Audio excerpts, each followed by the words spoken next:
Hello all, welcome to IAC. So daily current affairs discuss చేస్తున్నాం కదా. ఈరోజు కూడా ఇంపార్టెంట్ కరెంట్ అఫైర్ని డిస్కస్ చేద్దాం. అయితే సాటర్డే మండే రోజున మనం డైలీ కరెంట్ అఫైర్స్ ఏవైతే ఉన్నాయో అవి అప్లోడ్ చేయలేదు. ఈరోజు కరెంట్ అఫైర్స్ డిస్కస్ చేసిన తర్వాత ఈరోజువి మనం డిస్కస్ చేసిన తర్వాత సో సాటర్డే అండ్ మండేకి సంబంధించిన కరెంట్ అఫైర్స్ మీకు వన్ లైనర్ స్లైడ్లో అండ్ ఏవైతే మనం ఇంపార్టెంట్గా అనుకున్నామో ఆ కరెంట్ అఫైర్స్ని ఆ 2 డేస్కి సంబంధించి కూడా డిస్కస్ చేద్దాం. అలాగే ఇంకా ఏమన్నా జీకే రిలేటెడ్ ఉంటే జీకే రిలేటెడ్ అండ్ ఒక స్కీమ్ చెప్పుకుంటున్నాం కదా, స్కీమ్ ఒక జీకే టాపిక్. మనం ఫోక్ డాన్సెస్ మీకు ఆల్రెడీ కాశ్మీర్, లడాక్, హిమాచల్ ప్రదేశ్కి సంబంధించిన ఫోక్ డాన్సెస్ పంజాబ్, హర్యానా వరకు అయినాయి. నెక్స్ట్ది కూడా ఇక్కడ డిస్కస్ చేద్దాం. సో అలా ఈ కరెంట్ అఫైర్స్ని కంప్లీట్ చేద్దాం ఈరోజు. ఫస్ట్ వన్ చూద్దాం. సో ఇక్కడ కరెంట్ అఫైర్ వచ్చేటప్పటికి నేషనల్ ఓరియంటెడ్గా మీరు గుర్తుపెట్టుకోవచ్చు. అలాగే ఒక అవార్డు రిలేటెడ్గా కూడా దీన్ని చూడొచ్చు. అసలు ఈ కరెంట్ అఫైర్ ఏంటి అనేది చూడండి. టాపిక్ వచ్చేటప్పటికి Durga Bharat Samman award. Durga Bharat Samman award is in news. So దీన్ని ఎవరు ఇస్తారు అంటే వెస్ట్ బెంగాల్ గవర్నమెంట్ దీన్ని అందజేయడం జరుగుతుంది. ఈ ఇయర్ 2024లో అజయ్ చక్రవర్తి గారికి ఈ అవార్డు అనేది వచ్చింది. ఏ కేటగిరీలో అంటే మ్యూజిక్ కేటగిరీలో, సంగీతంలో ఇది వచ్చింది. వెస్ట్ బెంగాల్ యొక్క గవర్నర్ ఎవరైతే మనకి ఆనంద్ బోస్ గారు ఉన్నారో సో ఈయన ఈ అవార్డుని ఆ పర్సన్కి అందజేయడం జరిగింది. అదే ఈ కరెంట్ అఫైర్. ప్రజెంట్ మనకి న్యూస్ పేపర్లో ఉన్నదేంటి, వెస్ట్ బెంగాల్ గవర్నర్ అయిన ఆనంద్ బోస్ గారు అజయ్ చక్రవర్తి అనే మ్యూజిషియన్కి ఆయన యొక్క కాంట్రిబ్యూషన్స్కి గాను దుర్గా భారత్ సమ్మాన్ అవార్డు అనే దాన్ని ఇవ్వడం జరిగింది. ఇది వెస్ట్ బెంగాల్కి సంబంధించిన అవార్డు. సో ఇది మనకి న్యూస్ అన్నమాట. దీని నుంచి ఎగ్జామ్లో ఎలాంటి క్వశ్చన్స్ని ఫ్రేమ్ చేస్తారో మనం ఎలా గుర్తుపెట్టుకోవాలి, ఇది ఇంపార్టెంట్ ఏంటి అనేది ఒకసారి ఇక్కడ చూద్దాం. అసలు ఈ అవార్డు అనేది దేనికోసం ఇస్తారు, దుర్గా భారత్ సమ్మాన్ అవార్డు దేనికి సంబంధించి అని. ఒకటి వచ్చేటప్పటికి మనకి మ్యూజిక్ కేటగిరీ లేదా ఆర్ట్స్కి సంబంధించి అని కూడా చెప్పొచ్చు, especially music. Next educational institutions, అలాగే స్పేస్ ఎక్స్ప్లోరేషన్, మ్యారీటైమ్ అంటే మనకి సముద్రయానాలకి సంబంధించింది, సముద్రయానానికి సంబంధించి, స్పేస్కి సంబంధించి, అలాగే ఎడ్యుకేషనల్ ఇన్స్టిట్యూషన్స్ విద్యా సంస్థలు, సంగీతం. ఈ కేటగిరీలో ఎవరైతే బాగా కాంట్రిబ్యూట్ చేస్తారో అలాంటి పర్సన్స్ని సెలెక్ట్ చేసి వెస్ట్ బెంగాల్ గవర్నమెంట్ సన్మానించే ఆ సన్మానమే దుర్గా భారత్ సమ్మాన్ అవార్డ్. క్లియరా అండి? నెక్స్ట్ వన్, ఈయన మ్యూజిక్ కేటగిరీకి, అది కూడా హిందుస్థాన్ క్లాసికల్ మ్యూజిక్ ఉంటుంది కదా, ఆ దాంట్లో ఈయన చాలా కాంట్రిబ్యూషన్స్ చేశారంట ఆ కేటగిరీలో. ఎడ్యుకేషనల్ ఇన్స్టిట్యూషన్కి కూడా అవార్డు ఇచ్చింది. ఆ ఎడ్యుకేషనల్ ఇన్స్టిట్యూషన్ పేరు విశ్వభారతి యూనివర్సిటీ, దీనికి కూడా ఇచ్చింది. దాంతోపాటుగా మన ఇస్రో చంద్రయాన్ 3 అనేది 2023లో చాలా సక్సెస్ఫుల్గా ప్రతిష్టాత్మకంగా చేపట్టింది కదా. For the proud moment of ISRO and India, that is a Chandrayaan 3 in 2023, దానికి కూడా ఇవ్వడం జరిగింది. దాంతోపాటుగా మనకి గార్డెన్ రీచ్ సంస్థ ఏదైతే ఉందో ఇది ఇండియన్ నేవీకి సంబంధించి షిప్స్ని కావచ్చు, సో మనకి డిఫెన్స్కి సంబంధించి ఇంపార్టెంట్ ఎక్విప్మెంట్ని, ప్రాజెక్ట్స్ని చేయడం ఇందులో భాగమై ఉంది. గార్డెన్ రీచ్ సంస్థకేమో మ్యారీటైమ్లో, స్పేస్ ఎక్స్ప్లోరేషన్కి సంబంధించి ఇస్రోకి, చంద్రయాన్ 3కి, యూనివర్సిటీకి సంబంధించి ఎడ్యుకేషనల్ ఇన్స్టిట్యూషన్స్కి సంబంధించి విశ్వభారతి యూనివర్సిటీకి, ఇక ఎస్పెషల్లీ ఒక పర్సన్కి ఇచ్చారు కాబట్టి ఇవన్నీ సంస్థల్లో ఉన్నాయి చూసారా, ఒక పర్సన్కి ఇచ్చారు, అది అజయ్ చక్రవర్తి గారు మ్యూజిక్ కేటగిరీకి సంబంధించి. వెస్ట్ బెంగాల్ యొక్క చీఫ్ మినిస్టర్ ఎవరంటే మమతా బెనర్జీ గారు, వెస్ట్ బెంగాల్ యొక్క గవర్నర్ ఆనంద్ బోస్ గారు, వెస్ట్ బెంగాల్ యొక్క బ్రాండ్ అంబాసిడర్గా సౌరవ్ గంగోలీ గారు ఉన్నారు. ఇది వరకు షారూక్ ఖాన్ గారు ఉండేవాళ్ళు, షారూక్ ఖాన్ని రీప్లేస్ చేస్తూ సౌరవ్ గంగోలీ గారిని అపాయింట్ చేసుకోవడం జరిగిందనమాట. ఇది ఓవరాల్గా ఈ కరెంట్ అఫైర్కి సంబంధించిన important information. Direct current affair అడిగితే పర్సన్ అడుగుతారు అజయ్ చక్రవర్తి గారు. ఇంకొంచెం డెప్త్గా అడగాలంటే ఏ మ్యూజిక్ కేటగిరీకి సంబంధించి, హిందుస్థాన్ క్లాసికల్ మ్యూజిక్ కేటగిరీకి సంబంధించి, ఇదంతా ఎడిషనల్గా చేసుకుని క్వశ్చన్స్ని ఫ్రేమ్ చేసి అడిగే ఛాన్సెస్ ఉన్నాయి. ఈ కరెంట్ అఫైర్ ఇక్కడితో అయిపోయింది. కానీ ఈ కరెంట్ అఫైర్లో వెస్ట్ బెంగాల్ అనేది ఒకటి ఉంది, చంద్రయాన్ 3 అనేది ఒకటి ఉంది. ఈ రెండు మనం రివైజ్ చేయొచ్చు. ఒకసారి ఇక్కడ చూడండి. వెస్ట్ బెంగాల్కి సంబంధించి అన్ని ఎగ్జామ్స్లో కూడా యూజ్ఫుల్ అయ్యేది నేషనల్ పార్క్స్, జాతీయ పార్కులు. టోటల్గా మనకి ఎన్ని నేషనల్ పార్క్స్ ఉన్నాయి, 106 నేషనల్ పార్క్స్ ఉన్నాయి. దీంట్లో దాదాపుగా చాలా వరకు మనకి వెస్ట్ బెంగాల్లో కూడా లొకేట్ అయి ఉన్నాయి. వెస్ట్ బెంగాల్లో సుందర్ బన్స్ అనే ప్లేస్ ఉందన్నమాట. ఈ సుందర్ బన్స్ అనేది నేషనల్ పార్క్గా కనిపిస్తుంది, బయోస్పియర్ రిజర్వ్గా కూడా కనిపిస్తుంది. దిస్ ఈజ్ ఆల్సో బయోస్పియర్ రిజర్వ్గా చెప్తాం. ఇండియాలో 18 బయోస్పియర్ రిజర్వ్స్ ఉంటే ఆ 18లో ఒకటి సుందర్ బన్స్. ఈ సుందర్ బన్స్ దేనికి ఫేమస్ అంటే royal white Bengal tigers, royal white Bengal tigers. దాంతో పాటుగా మనం మడ అడవులు అంటాం కదా, మ్యాంగ్రూవ్ ట్రీస్. ఈ మ్యాంగ్రూవ్ ట్రీస్కి కూడా ప్రపంచంలో పెట్టింది పేరుగా సుందర్బన్స్ అనే ఏరియా అని చెప్తారు. అంతేకాకుండా యునెస్కో యొక్క వరల్డ్ హెరిటేజ్ సైట్, యునెస్కో యొక్క ప్రపంచ వారసత్వ ప్రదేశం కూడా సుందర్బన్స్. యునెస్కో యొక్క హెడ్ క్వార్టర్స్ ఎక్కడుంది? మనం చాలాసార్లు చెప్పుకున్నాం, ప్యారిస్లో లొకేట్ అయి ఉంది. ప్రపంచ వారసత్వపు ప్రదేశాలు టోటల్గా ఇప్పుడు ఇండియాలో ఎన్ని ఉన్నాయి? 42 ఉన్నాయి. అలాగే నెక్స్ట్ రామ్సర్ సైట్ కూడా, Sundarbans is one of the largest Ramsar site in ఇండియాగా చెప్తామన్నమాట. అలాగే మనకి టోటల్ రామ్సర్ సైట్స్ ఎన్ని ఉన్నాయి? 80. ఇది వరకు 75 ఉండేవి, ఇప్పుడు తమిళనాడు నుంచి 2, కర్ణాటక నుంచి 3, టోటల్గా 5 రామ్సర్ సైట్స్ సెలెక్ట్ అవ్వడం వల్ల 80 రామ్సర్ సైట్స్ ఇండియాలో ఉన్నాయి. రామ్సర్ సైట్స్కి సంబంధించిన మనకి డే ఏది అంటే వెట్లాండ్స్ డే అని చెప్పేసి అంటాం కదా. రామ్సర్ సైట్స్ అంటేనే వెట్లాండ్స్ కదా, చిత్తడి నేలలు. ఆ చిత్తడి నేలల దినోత్సవం ఎప్పుడు? ఫెబ్ 2న మనం సెలబ్రేట్ చేసుకోవడం జరుగుతుంది. అలాగే నెక్స్ట్ డార్జిలింగ్ మౌంటైన్స్ అనేవి వెస్ట్ బెంగాల్లో పెట్టింది పేరు. Darjeeling mountain railways, Darjeeling mountains ఇక్కడ ఇంపార్టెంట్ అనమాట. అలాగే గౌరమారా నేషనల్ పార్క్ అనేది మనకి వెస్ట్ బెంగాల్లో లొకేట్ అయి ఉంది. Jaldapara national park West Bengal. Rhinoceros అంటే మీకు ఇమీడియట్గా గుర్తుకు రావాల్సిన స్టేట్ అస్సాం. అది పర్ఫెక్ట్ జనరల్ నాలెడ్జ్ బిట్ అండి. అస్సాంలో 1 హార్న్ రైనోసర్ అని చెప్పేసి కనిపిస్తుంది. ఒక కొమ్ము నీటి ఖడ్గమృగం అస్సాంలో లొకేట్ అయి ఉంటుంది. ఇన్ఫ్యాక్ట్ అస్సాం యొక్క స్టేట్ యానిమల్ కూడా అదే. అయితే ఆ ఏరియాలో కాకుండా మళ్ళీ మీకు వెస్ట్ బెంగాల్ వెళ్తే అక్కడ ఎక్కువ రైనోసర్స్ కనిపించేది, ఖడ్గమృగాలు కనిపించేది జాల్ దాప్రా అనే నేషనల్ పార్క్. ఇక ఇంటర్నేషనల్ వైజ్గా చాలా పాపులర్ అయిన ఏరియాగా బక్సా అనేదాన్ని చెప్తాం. Baksa national park, Baksa tiger reserve కూడా. ఇక్కడున్న నది వచ్చేటప్పటికి రైడక్ నది అని చెప్పేసి అంటాం. ఇది చాలా ఇంపార్టెంట్ అండి. రైడక్ నది దగ్గర ఉన్న నేషనల్ పార్క్ ఇది. On the which bank river Buxa tiger reserve is situated అని అడుగుతారు. That is a Raidak river. ఇది ఇంటర్నేషనల్ బోర్డర్ దగ్గర ఉంది, జాతీయ అంతర్జాతీయ సరిహద్దు దగ్గర ఉంది. ఇండియాకి యాజ్ వెల్ యాజ్ భూటాన్కి ఏదైతే బోర్డర్ ఉంటుందో ఆ బోర్డర్ ఏరియా దగ్గర ఈ బక్సా అనేది కనిపిస్తుంది. అది కాకుండా Neora national park, Singalila national parks అనేవి కూడా వెస్ట్ బెంగాల్లో ఉన్నాయి. ఇక్కడ రెడ్ పాండా అనేది కనిపిస్తుంది. సాధారణంగా రెడ్ పాండా అనేది మీకు సిక్కింలో, ఇలా అయితే ఇక్కడ సుందర్బన్స్ వెస్ట్ బెంగాల్లో బయోస్పియర్ అంటున్నాం కదా, సిక్కింలో కాంచనగంగా లేదా కాంచన్జంగా బయోస్పియర్ ఉంది. అక్కడ ఎలా అయితే మీకు కనిపిస్తుందో రెడ్ పాండాస్, అలాగే నియోరా సింగాలియాలో కనిపిస్తుంది. ఒకసారి మళ్ళీ రివైజ్ చేద్దామా? నియోరా, సింగాలియా, బక్సా, జాల్దప్రా, అలాగే గౌరమారా, ఇవి ఇంపార్టెంట్ నేషనల్ పార్క్స్గా గుర్తుపెట్టుకోండి వెస్ట్ బెంగాల్లో. Darjeeling important mountains, Sundarbans national park, biosphere, Ramsar site, and next వచ్చేటప్పటికి మనకి ఇక్కడ వరల్డ్ హెరిటేజ్ సైట్గా కూడా లొకేట్ అయి ఉంది. అలాగే ఇండియాలోనే ఓల్డెస్ట్ మ్యూజియం, ఇప్పుడు డిజిటల్ మ్యూజియంస్ కూడా వచ్చాయి కదా, ఢిల్లీ లాంటి వాటిలో ఉన్నాయి. అయితే ఇండియాలో ఫస్ట్ మనకి ఓల్డెస్ట్ మ్యూజియం అనేది ఎక్కడ ఎస్టాబ్లిష్ అయిందంటే ఢిల్లీలో, వెస్ట్ బెంగాల్లో. అండ్ ఇయర్ వచ్చేటప్పటికి 1813, 1813లో వెస్ట్ బెంగాల్లో కల్కత్తా దగ్గర ఇండియన్ మ్యూజియం అనేది స్టార్ట్ అయింది. ఇన్ఫ్యాక్ట్ ఇండియా యొక్క ఓల్డెస్ట్ పేపర్ ఇండస్ట్రీ కూడా మనకి వెస్ట్ బెంగాలే. దాని పూర్వ సెరంపూర్గా చెప్పొచ్చు అనమాట పేరు. సెరంపూర్ న్యూస్ పేపర్ మిల్గా లేదా ఇది సెరంపూర్ పేపర్ మిల్ అనమాట, వెస్ట్ బెంగాల్లో లొకేట్ అయింది. Paper mill, newspaper mill కాదు, paper industry West Bengal area. And West బెంగాల్లో కల్కత్తాలోనే చాలా ఓల్డెస్ట్ కన్స్ట్రక్షన్స్ కూడా ఇండియాలో లొకేట్ అయి ఉన్నాయి. ఇది బంగ్లాదేశ్కి బోర్డర్గా కూడా ఉంది. అది important information regarding to west Bengal. ఇకపోతే హిందుస్థానీ క్లాసికల్ మ్యూజిక్కి సంబంధించి ఎలాంటి క్వశ్చన్స్ అడుగుతారు, ఎందుకంటే అజయ్ చక్రవర్తి గారు ఎవరైతే అవార్డు అందుకున్నారో ఆయన హిందుస్థాన్ క్లాసికల్ మ్యూజిక్కి సంబంధించి అందుకున్నారు. హిందుస్థాన్ క్లాసికల్ మ్యూజిక్లో డిఫరెంట్ గ్రూప్స్ ఉంటాయి. అంటే ఇప్పుడు మన హైదరాబాద్ సిటీయే, విజయవాడ సిటీనే, విశాఖపట్నం సిటీనే. అయితే ఈ హిందుస్థాన్ క్లాసికల్ మ్యూజిక్ ఈ సిటీస్లోకి వెళ్ళేటప్పటికి కొంచెం అక్కడున్న ప్రజల యొక్క ఆ భాష, లేకపోతే భాష మాట్లాడే విధానం, ఆ చుట్టుపక్కల ఉన్న వాతావరణం, సంస్కృతుల దృష్ట్యా కొంచెం మారుతుంది. అది హిందుస్థానీ క్లాసికల్ మ్యూజికే, కాకపోతే చుట్టుపక్కల ఉన్న వాతావరణం వల్ల కొంచెం ఆ వే ఆఫ్ స్టైల్ ఏదైతే ఉంటుందో మారుతుంది అనమాట. అలా సిటీని బట్టి, ప్రాంతాన్ని బట్టి మారితే దాన్ని గరానా అని చెప్పేసి పిలుస్తారనమాట. హిందుస్థాన్ క్లాసికల్ మ్యూజిక్లో ఓల్డెస్ట్ గరానా ఏది అంటే గ్వాలియర్ గరానాగా చెప్తారు. అది కాకుండా ఇంకా మనకి ఆగ్రా గరానా అని చెప్పేసి ఒకటి ఉంటుంది, పటియాలా గరానా అని చెప్పేసి ఇంకొకటి ఉంటుంది.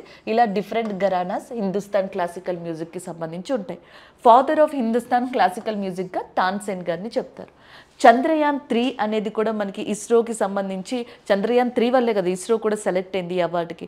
చంద్రయాన్-3లో రోవర్ వచ్చేటప్పటికి ప్రజ్ఞ, ల్యాండర్ వచ్చేటప్పటికి విక్రమ్. ఇవి ఒక్కటే సరిపోవు, బట్ ఏంటంటే ఇలాంటివి మనం రిపీటెడ్గా నేర్చుకుంటూ ఉంటే ఇవి గుర్తుంటే నెక్స్ట్ ఇన్ఫర్మేషన్ యాడ్ చేసుకోవచ్చు. So this is all about this current affair. Durga Bharat Samman award. కష్టమైన వాళ్ళు జస్ట్ ఈ పాయింట్స్ వరకే గుర్తుపెట్టుకోవడానికి ట్రై చేయండి. ఇంకా మిగతా వాళ్ళు నేర్చుకోగలము అనుకుంటే you just go with this west Bengal national parks, Chandrayaan three, Hindustan classical music. SSC వాళ్ళకి జీడీ ఎగ్జామ్ వస్తుంది కదా, ఒకసారి మీరు ఇది చూసుకోండి. ఎందుకంటే మీకు లాస్ట్ టైం ఆర్ట్ అండ్ కల్చర్లో ఈ మ్యూజిక్, డాన్స్, ఫెస్టివల్స్కి సంబంధించి క్వశ్చన్స్లో ఇది ఒక కేటగిరీ ఆఫ్ క్వశ్చన్ ఉంది. సో ఈ current affair economy related, banking related and just మనకి ఒక అప్డేటెడ్ వైజ్గా కూడా ఇది యూజ్ అవుతుంది. మనకి యూపీఐ యూనిఫైడ్ పేమెంట్ సిస్టమ్గా దీన్ని చెప్పొచ్చు అనమాట. ఇంటర్ఫేస్, యూనిఫైడ్ పేమెంట్ ఇంటర్ఫేస్గా యూపీఐ అనేదాన్ని చెప్తామన్నమాట. సో ఇప్పుడు యూపీఐ సిస్టమ్ ఇండియాలో చాలా పాపులర్. ఇండియాలోనే కాదు, చాలా కంట్రీస్లో దీన్ని ఇనిషియేట్ చేశాం. అయితే రీసెంట్గా శ్రీలంక, మారిషస్ కంట్రీలో కూడా దీన్ని ప్రారంభించడం జరిగింది. ఆ కంట్రీస్లో కూడా through that mobile UPI system ద్వారా మనకి లేదా మొబైల్ అప్లికేషన్ ద్వారా మనం మనీని ట్రాన్స్ఫర్ చేసుకోవచ్చు అనమాట. ఈ ఫెసిలిటీని శ్రీలంక అండ్ మారిషస్ కంట్రీస్ కూడా కల్పిస్తున్నాయి.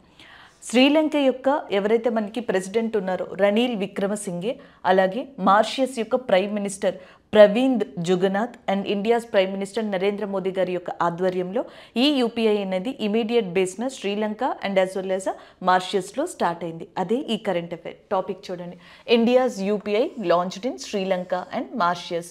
భారతదేశ యూపీఐను రీసెంట్గా ఏ కంట్రీలో ప్రారంభించారంటే శ్రీలంక, మారిషస్లో ప్రారంభించడం జరిగింది. అదే ఈ కరెంట్ అఫైర్. ఎవరి ఆధ్వర్యంలో ప్రారంభించారనేది కూడా ఇక్కడ ఇవ్వడం జరిగింది. Not only in Sri Lanka and Mauritius, ఇంకా చెప్పాలంటే మనకి చాలా ఇంపార్టెంట్ కంట్రీగా యూకే అనేదాన్ని చెప్పచ్చు అనమాట. బ్రిటన్ కావచ్చు, అలాగే యూఏఈ ఏదైతే ఉందో అక్కడ, Malaysia, Luxembourg, Belgium, Netherlands and వాటితో పాటుగా సింగపూర్, మలేషియా, నేపాల్. సో ఇలాంటి కంట్రీస్లో మనం లాంచ్ చేయడం జరిగింది యూపీఐ. ఈ క్వశ్చన్స్ కూడా అడుగుతారండి, ఏ కంట్రీస్లో లాంచ్ చేసాము, ఏ కంట్రీస్లో లాంచ్ చేయలేదు, ఆప్షన్స్ ఇచ్చి అడుగుతారు. కాబట్టి Singapore, Malaysia, Nepal, Belgium, Netherlands, UK, UAE, Malaysia, Luxembourg. మన చుట్టుపక్కల కంట్రీలో అంటే నేపాల్లోనే ఈ యూపీఐని లాంచ్ చేశారు. So this is all about this current affair. Current అఫైర్ని మళ్ళీ ఒకసారి రివైజ్ చేయండి, కంట్రీస్ని చూసుకోండి. నేపాల్ యొక్క ప్రైమ్ మినిస్టర్గా పుష్ప కమల్ దాహల్ అనే పర్సన్ ఉన్నారు. నేపాల్కి మనకి సంబంధించిన వన్ ఆఫ్ ద ఇంపార్టెంట్ ఎక్సర్సైజ్గా సూర్య కిరణ్ అనే ఒక ఎక్సర్సైజ్ని చెప్పొచ్చు అనమాట. ఇండియాకి అండ్ యాజ్ వెల్ యాజ్ నేపాల్కి సంబంధించిన మిలిటరీ ఎక్సర్సైజ్. నేపాల్ యొక్క క్యాపిటల్ వచ్చేటప్పటికి కాఠ్మాండూగా ఉంది. అండ్ రీసెంట్గా COP28 సమిట్ అనేది మనకి యూఏఈలో జరిగిందనమాట, దుబాయ్ కేంద్రంగా.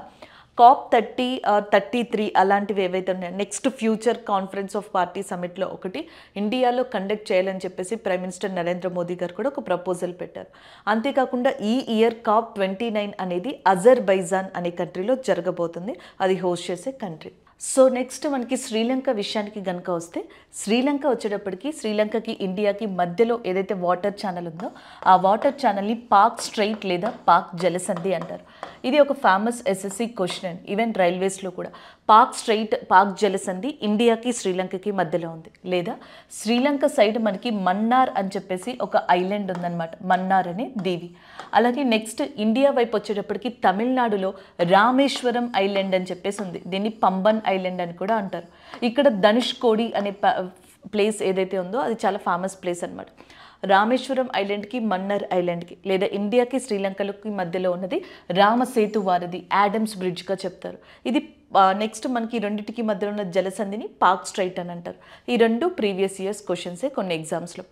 రైల్వే ఎస్ఎస్సికి కాదు, ఇప్పుడు వచ్చే ప్రతి ఎగ్జామ్లో, ఇన్ఫ్యాక్ట్ గ్రూప్స్లో కూడా ఇది ఇంపార్టెంట్ అని చెప్పొచ్చు. కట్ షార్ట్గా చెప్పాలి అంటే గవర్నమెంట్ ఆఫ్ ఇండియా రామసేతు వారధి లేదా యాడమ్స్ బ్రిడ్జ్ ఏదైతే ఉందో దాని చుట్టుపక్కల మనకి ప్రాజెక్ట్స్ని నిర్మించాలని చెప్పేసి చూస్తుంది. రామసేతు వారధి ప్రాజెక్ట్స్ని ఇనిషియేట్ చేయాలని చూస్తుంది. సో కాబట్టి ఇది జీకే అయినా కరెంట్ అఫైర్లో ఉంది కాబట్టి రామసేతు వారధి గురించి మనకి క్వశ్చన్స్ పడవచ్చు. కాకపోతే కొంచెం గ్రూప్స్ ఓరియంట్ వచ్చేటప్పటికి ఇక్కడ ఏ రాక్స్తో నిర్మించారు ఇలాంటి క్వశ్చన్స్ ఎగ్జామ్స్ వస్తాయి. రామసేతు వారిధిని సెడిమెంటరీ రాక్స్ అనే వాటితో నిర్మించారు. ఇలాంటి క్వశ్చన్స్ని మీరు చూడొచ్చు.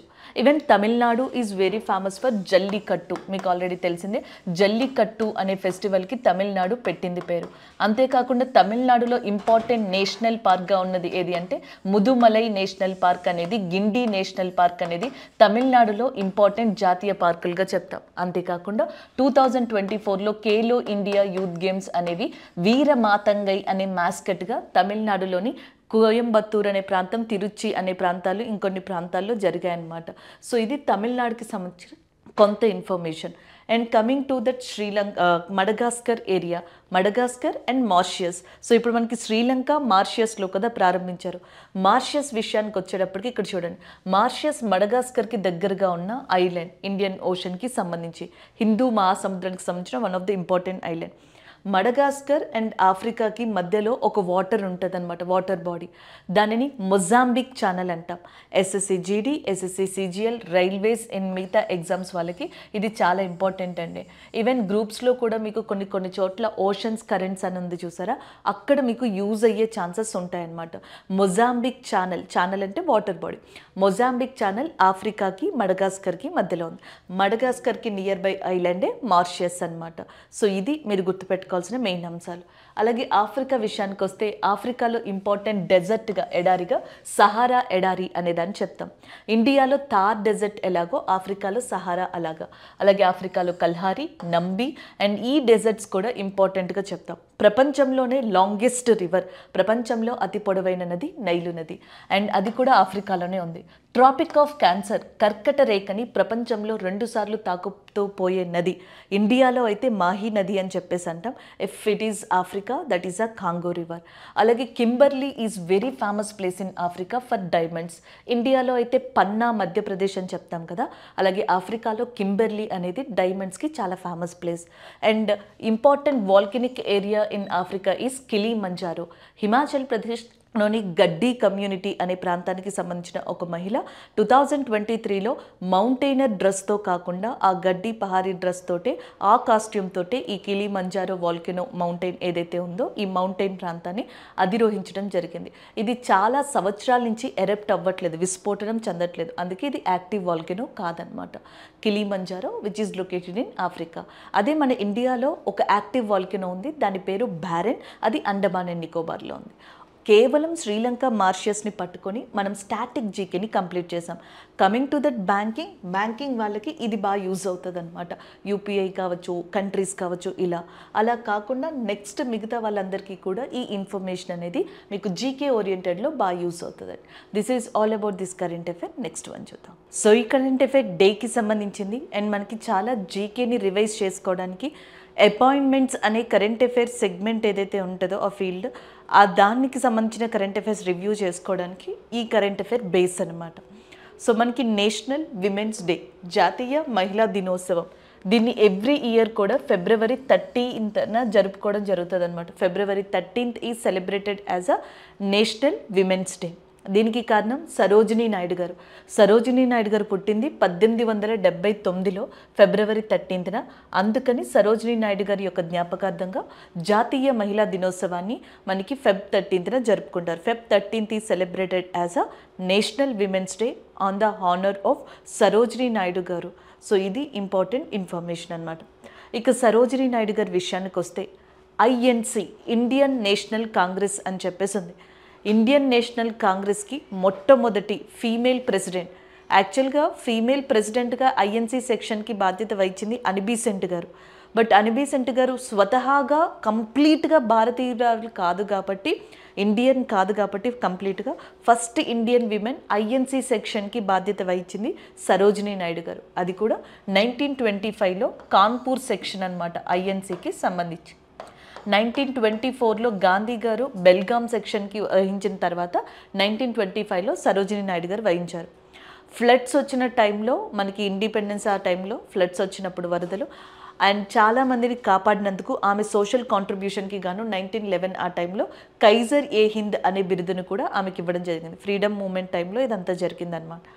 అంతేకాకుండా ఈ 3 రౌండ్ టేబుల్ కాన్ఫరెన్స్లో సెకండ్ రౌండ్ టేబుల్ కాన్ఫరెన్స్కి గాంధీ గారు కూడా అటెండ్ అయిన మహిళ సరోజినీ నాయుడు గారుగా చెప్పడం జరుగుతుంది. ఫస్ట్ ఫీమేల్ గవర్నర్గా కూడా ఇండియాలో వర్క్ చేసింది సరోజినీ నాయుడు గారు. సో మనం ఇప్పుడు ఉత్తరప్రదేశ్ అంటున్నాం కదా, ఒకప్పుడు దాన్ని యునైటెడ్ ప్రావిన్స్ అని చెప్పేసి పిలిచేవాళ్ళం. ఆ యునైటెడ్ ప్రావిన్స్ లేదా యూపీ ఏదైతే ఉందో, అండ్ మనకి సుచేత్ర కృపాలిని అని చెప్పేసి ఒక పర్సన్ ఉన్నారన్నమాట. ఫస్ట్ ఫీమేల్ చీఫ్ మినిస్టర్ ఇండియాలో సుచేత్ర కృపాలిని గారు. అండ్ ఫస్ట్ ఫీమేల్ గవర్నర్ వచ్చేటప్పటికి సరోజినీ నాయుడు గారు. ఇద్దరు ఈ స్టేట్కి సర్వ్ చేశారు. ఫస్ట్ విమెన్ జడ్జిగా సుప్రీంకోర్టులో మనకి బాధ్యతలు వహించింది ఫాతిమా బీవీ గారు. సో రీసెంట్గా ఫాతిమా బీవీ గారు కూడా చనిపోవడం జరిగింది.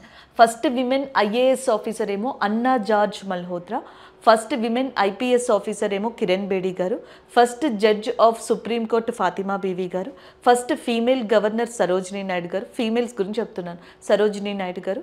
అలాగే ఫస్ట్ ఫీమేల్ చీఫ్ మినిస్టర్ వచ్చేటప్పటికి సుచేత్ర కృపాలిని గారు. సో ఇది వీళ్ళ యొక్క ఆర్డర్ అనమాట. సరోజినీ నాయుడు గారిని నైటింగల్ ఆఫ్ ఇండియా అని కూడా పిలుస్తారు బికాస్ ఆఫ్ హెర్ పోయమ్స్. ఆమె పోయమ్స్ బుక్స్ వల్ల పిలవడం జరుగుతుంది. మొదట్లో ఆమె మహీర్ మున్నర్ అనే ఒక బుక్ని కూడా రాశారు. మహీర్ మున్నేర్ అనే బుక్ని. ఇది పార్షియన్ లాంగ్వేజ్లో రాశారు. నిజాం ప్రభు అప్పట్లో ఎవరైతే ఉన్నారో నిజాం కింగ్, ఆయన చేత ప్రశంసలు అందించుకున్న ఈ బుక్ అనమాట మహీర్ మున్నీర్. అది ఆమె రాశారు. Next one the golden threshold అనే ఒక collection of poems Sarojini Naidu గారిది ఫస్ట్ టైం లండన్లో పబ్లిష్ అయింది ఇదన్నమాట. దాని తర్వాత చాలా పాపులర్ అయింది the bird of time. The bird of time, the golden threshold and Maher Muneer ఇవన్నీ కూడా ఆమె యొక్క రచనలు, కలెక్షన్ ఆఫ్ పోయమ్స్గా చెప్పడం జరుగుతుంది. ఇక స్టాట్ పోర్షన్ విషయానికి వస్తే ఇంటర్నేషనల్ విమెన్స్ డే, అంతర్జాతీయ మహిళా దినోత్సవం 8th మార్చ్న. మనకి నేషనల్ విమెన్స్ డే 13th ఫిబ్రవరి కదా, అలాగే నేషనల్ విమెన్స్ డే 8th మార్చ్న సెలబ్రేట్ చేయడం జరుగుతుంది. అంతర్జాతీయ మహిళా దినోత్సవంగా దీన్ని చెప్పడం జరుగుతుంది అనమాట. అండ్ ద నెక్స్ట్ వచ్చేటప్పటికి మనకి నేషనల్ విమెన్స్ డేకి చెప్తున్నాం. నేషనల్ విమెన్స్ డే అయిపోయింది కదా, national girl child day Jan 24th, జాతీయ బాలికల దినోత్సవం Jan 24th. International girl child day ఎప్పుడంటే 11th అక్టోబర్న నిర్ణయించబడింది. సో ఇవి ఇంపార్టెంట్ డేస్ అండి. Next coming to that recent appointments which is related to the women. ఈ మనకి జాన్ మంత్లో డిసెంబర్ లాస్ట్ వీక్లో 2023లో జాన్ మంత్లో డిసెంబర్ లాస్ట్ వీక్లో సో ఎవరైతే మనకి ఇంపార్టెంట్ మహిళలు ఉన్నారో అపాయింట్మెంట్లో వాళ్ళ గురించి చూద్దాం. First one Katrina Kaif. ఈమె చెన్నై సూపర్ కింగ్స్ అనే టీం ఉంది కదా, ఐపీఎల్ టీము, దానికి సంబంధించి 2024లో ఏమంటారు బ్రాండ్ అంబాసిడర్గా అపాయింట్ అయ్యారు. అండ్ ద నెక్స్ట్ వన్ వచ్చేటప్పటికి సింధు గణపతి గారు. సింధు గణపతి ఈమె ఒక ఫస్ట్ ట్రాన్స్జెండర్గా చెప్పొచ్చు అనమాట. మనకి టీటీఈ అని చెప్పేసి అంటాం కదా, travelling ticket examiner. Travelling ticket examiner. South railway జోన్లో దిండిగల్ అనే ప్రాంతానికి ఫస్ట్ టీటీ ట్రాన్స్జెండర్ టీటీఈగా మనకి సింధు గణపతి గారిని అపాయింట్ చేయడం జరిగిందనమాట. 2003 నుంచి ఈమె రైల్వేలో జాబ్ చేసుకుంటూ వస్తున్నారంట. ఇప్పుడు ఈమెని టీటీఈగా అపాయింట్ చేశారు. నెక్స్ట్ వన్ రీతు బహరీ గారు. First CJ, women CJ of Uttarakhand. Uttarakhand రాష్ట్రానికి మొట్టమొదటి మహిళా న్యాయ అధినేతగా ఆ హైకోర్టుకి ఎస్టాబ్లిష్ అయింది, మనకి హైకోర్టుకి అపాయింట్ అయింది రీతు బహరీ గారుగా చెప్పొచ్చు అనమాట. ఉత్తరాఖండ్ రీసెంట్గా యూనిఫామ్ సివిల్ కోడ్ వల్ల న్యూస్లో ఉంది, దాన్ని యూసీసీ అంటాం. Uniform civil code article 44. Goa దీన్ని ఫుల్ ఫ్లెడ్జ్డ్గా ఎప్పటి నుంచో మనకి అమలు పరుచుకుంటూ వస్తుంది. ఇప్పుడు వచ్చేటప్పటికి ఉత్తరాఖండ్ కూడా రాబోతుంది. And next one Nadia Calvino. Nadia Calvino గారు ఎవరైతే ఉన్నారో యూరోపియన్ ఇన్వెస్ట్ బ్యాంక్కి రీసెంట్గా ప్రెసిడెంట్గా అపాయింట్ అయ్యారు. And next one Geetika Mehta గారు. నివ్యా ఇండియా, నివ్యా ఉంది కదా ప్రొడక్ట్, నివ్యా ఇండియాకి డైరెక్టర్గా అపాయింట్ అయింది గీతికా మెహతా గారు. CISF, central industrial security force, దీనికి మహిళా డైరెక్టర్ జనరల్గా ఫస్ట్ విమెన్ డైరెక్టర్ జనరల్గా నీనా సింగ్ గారు అపాయింట్ అయ్యారు. ఇది చాలా ఇంపార్టెంట్ అండి. నీనా సింగ్ గారు ఒకళ్ళు, అది చెప్పచ్చు. అలాగే మియా ఒకా గారు గుర్తుంటారు కదా, ఏషియన్ డెవలప్మెంట్ బ్యాంక్కి సంబంధించి మనకి ఇండియా తరపున అంటే ఇండియాకి సంబంధించిన డైరెక్టర్గా, ఇండియాలో ఏషియన్ డెవలప్మెంట్ బ్యాంక్ డైరెక్టర్గా అపాయింట్ అయింది మియా ఒకా గారు. నీనా సింగ్ సిఐఎస్ఎఫ్కి. ఉత్తరాఖండ్ సీజే కింద మనకి రీతు బహరీ గారు అపాయింట్ అయ్యారు. First women TT transgender TTE మనకి సింధు గణపతి గారుగా చెప్పొచ్చు. ఇవి రీసెంట్ అపాయింట్మెంట్స్. ఇది స్టాటిక్ జీకే అండ్ ఇది వచ్చేటప్పటికి కరెంట్ అఫైర్ అనమాట. సో నెక్స్ట్ కరెంట్ అఫైర్ అపాయింట్మెంట్కి సంబంధించింది, అది కూడా ఫిన్లాండ్ యొక్క న్యూ ప్రెసిడెంట్. ఫిన్లాండ్ న్యూ ప్రెసిడెంట్గా మనకి అలెగ్జాండర్ స్టబ్ అనే పర్సన్ ఎంపికయ్యారు. సో ఈయన ఆల్రెడీ మనకి అలెగ్జాండర్ స్టబ్ ఎవరైతే ఉన్నారో ఫిన్లాండ్కి ప్రైమ్ మినిస్టర్గా చేసిన తర్వాత ఎలక్షన్స్లో పార్టిసిపేట్ చేశారు. ప్రెసిడెంట్గా కూడా రీసెంట్గా ఆయన విజయం సాధించడం జరిగింది. సో ఫిన్లాండ్ యొక్క న్యూ ప్రెసిడెంట్గా ఎవరు రాబోతున్నారు? Alexander stub. అండ్ రీసెంట్గా కొంతమంది వ్యక్తులు మనకి న్యూస్లో ఉన్నారు, వాళ్ళ యొక్క నేమ్స్ చూద్దాం. షీరింగ్ టోగ్బే, చాలాసార్లు చెప్పుకున్నాం, భూటాన్ యొక్క ప్రైమ్ మినిస్టర్. సో మనకి నాంగ్రియల్ వాంగ్చుక్ అనే పర్సన్ కింగ్గా ఉన్నారు భూటాన్కి, మనకి ప్రైమ్ మినిస్టర్గా షీరింగ్ టోగ్బే ఉన్నారు. నెక్స్ట్ వన్ ఫ్రాన్స్కి యొక్క ప్రైమ్ మినిస్టర్గా గ్యాబ్రియల్ అటెల్ అనే పర్సన్ వచ్చారు. గ్వట్మాలా యొక్క ప్రెసిడెంట్ అనమాట, ఇక్కడ నుంచి ప్రెసిడెంట్స్ గురించి చెప్పుకుంటున్నాం. గ్వట్మాలా యొక్క ప్రెసిడెంట్గా బెర్నార్డో ఎరివాలో అనే పర్సన్ వచ్చారు. విలియం లాయ్ తైవాన్ యొక్క ప్రెసిడెంట్ అనమాట. రనీల్ విక్రమసింఘే శ్రీలంక యొక్క ప్రెసిడెంట్గా ఉన్నారు. షేక్ హసీనా తిరిగి బంగ్లాదేశ్కి ప్రైమ్ మినిస్టర్గా ఎంపికయ్యారు. మాల్దీవ్స్ యొక్క నూతన అధ్యక్షులుగా మొహమ్మద్ ముయిజు అనే పర్సన్ రావడం జరిగింది. సో ఇవి మీరు రిపీటెడ్గా మళ్ళీ అగైన్ చదువుతూ ఉంటే ఈ నేమ్స్ అనేవి మీకు తప్పిపోవండి, కష్టంగా ఉన్నా. Next one, world happiness index of 2023, ప్రపంచ సంతోషి సూచిక అని చెప్పేసి ఉంది కదా, దాంట్లో ఇండియా యొక్క ర్యాంక్ 126గా ఉంది 2023కి సంబంధించి. అయితే అందులో టాప్గా వచ్చింది ఫిన్లాండ్ అనమాట. ఫిన్లాండ్ ఇలాగా వరల్డ్ హ్యాపీనెస్ ఇండెక్స్లో టాప్ రావడం అనేది ఇది 6th టైం అంట. సో ఇది వరల్డ్ హ్యాపీనెస్ ఇండెక్స్కి సంబంధించిన ఫిన్లాండ్ గురించి. ఫిన్లాండ్కి క్యాపిటల్గా హెలెన్సికి అనే ప్రదేశం ఉంది. సో మనకి హెలెన్సికి ఈజ్ అ క్యాపిటల్ ఆఫ్ ఏమంటాం ఫిన్లాండ్గా చెప్పచ్చు. ఫిన్లాండ్ యొక్క న్యూ ప్రెసిడెంట్గా అలెగ్జాండర్ స్టబ్ అనే పర్సన్ రీసెంట్గా ఎంపిక అవ్వడం జరిగింది. సో ఇది మనకి కరెంట్ అఫైర్. నెక్స్ట్ వన్ చూద్దాం. సో నెక్స్ట్ కరెంట్ అఫైర్ కూడా పర్సన్ ఇన్ న్యూస్గా కనిపిస్తుంది, బట్ మోర్ ప్రాబబ్లీ ఇక్కడ స్టాటిక్ జీకేని కూడా చూడండి. సో నందకిషోర్ యాదవ్ గారు appointed as a speaker of Bihar assembly. So మనకి బీహార్ అసెంబ్లీకి స్పీకర్గా ఎవరు అపాయింట్ అయ్యారంటే నందకిషోర్ యాదవ్ గారు. మీకు ఆల్రెడీ ఈ పొలిటికల్ స్ట్రక్చర్ అనేది తెలుసు కాబట్టి చెప్పాల్సిన అవసరం లేదు, కానీ ఎవరైతే కొత్తగా నేర్చుకుంటున్నారో వాళ్ళకి సంబంధించి పొలిటికల్ స్ట్రక్చర్ ఒకసారి చిన్న బ్రీఫ్లో చూడండి. సో మనకి బైకామెరల్ సిస్టమ్ అని చెప్పేసి అంట. బైకామెరల్ సిస్టమ్ అంటే ద్వంద్వ సభ విధానం.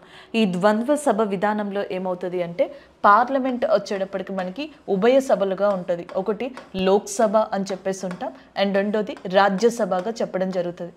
సో లోక్సభకి స్పీకర్, డిప్యూటీ స్పీకర్ ఉంటారు. రాజ్యసభకి కూడా చైర్మన్, డిప్యూటీ చైర్మన్ ఉంటారు. అయితే రాజ్యసభ యొక్క చైర్మన్ ఉన్నారు చూసారా, ఆయన వైస్ ప్రెసిడెంట్ ఆఫ్ ఇండియానే అనమాట. భారత ఉపరాష్ట్రపతి ఎవరో ఆయనే రాజ్యసభ యొక్క చైర్మన్ పదవి బాధ్యతల్ని కూడా చేపట్టాల్సి ఉంటుంది. అది అక్కడ మెయిన్ ప్రొవిజన్ అనమాట. లోక్సభ స్పీకర్ని మనకి లోక్సభ సభ్యులు వచ్చిన తర్వాత ఎన్నుకోవడం జరుగుతూ ఉంటుంది. అది లోక్సభకి సంబంధించింది. అలాగే స్టేట్స్కి వచ్చేటప్పటికి స్టేట్స్లో కూడా కొన్ని చోట్ల బైకామరలిజం ఉంటుంది. ఎలాగంటే కొన్ని స్టేట్స్లో లెజిస్లేటివ్ అసెంబ్లీ, లెజిస్లేటివ్ కౌన్సిల్ అని చెప్పేసి ఉంటుంది. రాష్ట్ర అసెంబ్లీ, రాష్ట్ర శాసన మండలి అన్నట్టుగా మనకి అసెంబ్లీ ఒకటి, అసెంబ్లీ కౌన్సిల్, లెజిస్లేటివ్ కౌన్సిల్ అనేది ఉంటుంది అనమాట. అండ్ మోర్ ప్రాబబ్లీ ఇది కొన్ని స్టేట్స్లోనే ఉంటుంది, అండ్ మిగతా అన్ని స్టేట్స్లో కామన్గా లెజిస్లేటివ్ అసెంబ్లీ అనేది ఉంటుంది. బీహార్ విషయానికి వస్తే ఈ లెజిస్లేటివ్ అసెంబ్లీ ఉంది చూసారా, దానికి స్పీకర్గా నందకిషోర్ యాదవ్ గారిని ఎన్నుకోవడం జరిగింది. బీహార్లోని పాట్నా సాహెబ్ ప్రాంతానికి సంబంధించిన ఎమ్మెల్యే అయిన ఆయన, ఆ నియోజకవర్గానికి సంబంధించి ఎమ్మెల్యేగా వచ్చారు. దాని తర్వాత స్పీకర్గా రావడం జరిగింది. అదే ఇక్కడ కరెంట్ అఫైర్ అనేది కంప్లీట్ అయిపోయింది. కొన్నిసార్లు స్టాటిక్ జీకే పరంగా ఎలా అడుగుతారంటే ఫస్ట్ స్పీకర్ ఆఫ్ లోక్సభ, మనకి లోక్సభకి ఫస్ట్ స్పీకర్గా ఎవరు వర్క్ చేశారు? జీవి మావ్లాంకర్ అని చెప్పేసి అంటాం. ఈయననే గణేష్ వాసుదేవ మావ్లాంకర్గా పిలవడం జరుగుతుంది అనమాట. సో మనకి ఫస్ట్ స్పీకర్ ఆఫ్ లోక్సభగా ఎవరు వర్క్ చేశారు అంటే గణేష్ వాసుదేవ్ మావ్లాంకర్ ఎవరైతే ఉన్నారో ఆయన ఫస్ట్ స్పీకర్ ఆఫ్ లోక్సభగా వర్క్ చేశారు. మరి ఫస్ట్ చైర్మన్ ఆఫ్ రాజ్యసభ ఎవరు? ఫస్ట్ వైస్ ప్రెసిడెంట్ ఎవరైతే ఉంటారో ఆయనే చైర్మన్ ఆఫ్ రాజ్యసభగా కూడా ఉంటారు కదా. మన భారతదేశానికి మొట్టమొదటి ఉపరాష్ట్రపతిగా ఎవరు వర్క్ చేశారంటే సర్వేపల్లి రాధాకృష్ణ గారు. Sarvepalli Radhakrishna sir is a first vice president of India and as well as and chairman of రాజ్యసభగా కూడా చెప్పొచ్చు అనమాట. అది మనం ఇక్కడ గుర్తుపెట్టుకోవాల్సిన మెయిన్ అంశం. అండ్ ద నెక్స్ట్ వన్ 1954లో ముగ్గురికి భారతరత్న ఇచ్చినప్పుడు దాంట్లో సర్వేపల్లి రాధాకృష్ణ గారు ఉన్నారు, సివి రామన్ గారు ఉన్నారు, రాజగోపాలాచారి గారు ఎవరైతే ఉన్నారో ఆయన కూడా ఉన్నారనమాట. నెక్స్ట్ వన్ బీహార్ విషయానికి వచ్చేటప్పటికి బీహార్లో ఇంపార్టెంట్ నేషనల్ పార్క్గా ఉన్నది Valmiki national park. Valmiki national park, Valmiki wild life sanctuary కూడా ఉంది, అభయారణ్యం అంటాం. ఈ రెండు చాలా ఇంపార్టెంట్ బీహార్లో. దాని తర్వాత Udaipur wild life sanctuary, Udaipur అభయారణ్యం అనేది కూడా మనకి బీహార్లో ఫేమస్గా చెప్పడం జరుగుతుంది, చంపనీర్ అనే ప్రదేశంలో ఉంది.